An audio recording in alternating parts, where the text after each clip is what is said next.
Good morning. Thank you very much, my co-presenter or my colleague as well.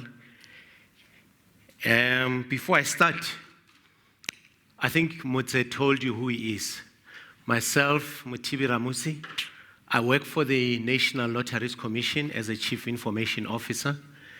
And for me, I'm very excited, at least to be associated with this second phase of transforming our ICT sector, because it's been long coming. Now, today, I'm not going to be talking quite a lot. I think for many of you, you know, some of us were born and bred in this sector, and it's been very exciting to see major changes, but I'm sure some of the changes need to be reviewed and make sure that we all benefit in the second phase of what the ICT white paper has laid. Now, I've been asked just to take you through in terms of the program and to give a little bit of a context of what we intend achieving after tomorrow. Now, you might have seen that the categories that we're going to be dealing with primarily talks to major sections of the integrated ICT white paper.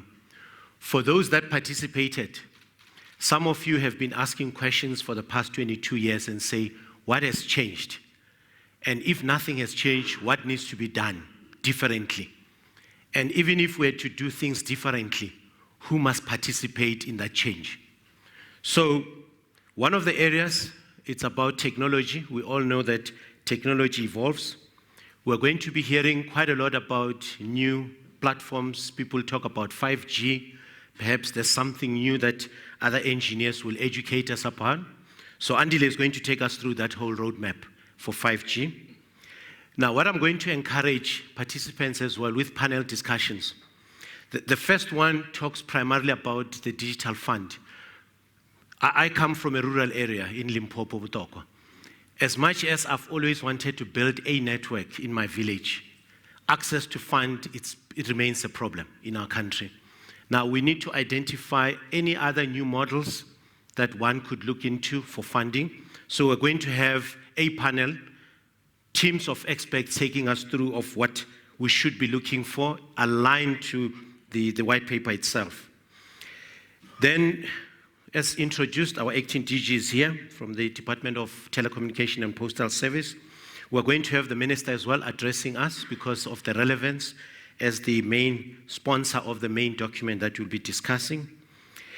Then we're going to break into seminars. Now, those seminars, as I've indicated, the major objective is when we leave tomorrow, like as Andile said initially, issues around universal access and service remains a big area for discussion in our country, within the context of ensuring that we don't leave people in rural areas whilst development is happening in urban. The issue of internet, I'm told you are celebrating 22 years, I think, in South Africa, since the introduction of internet. For those that were part of the 92, 93 process, you need to look back and say, what is it that we've achieved and what needs to be done differently? Issues of technology, I think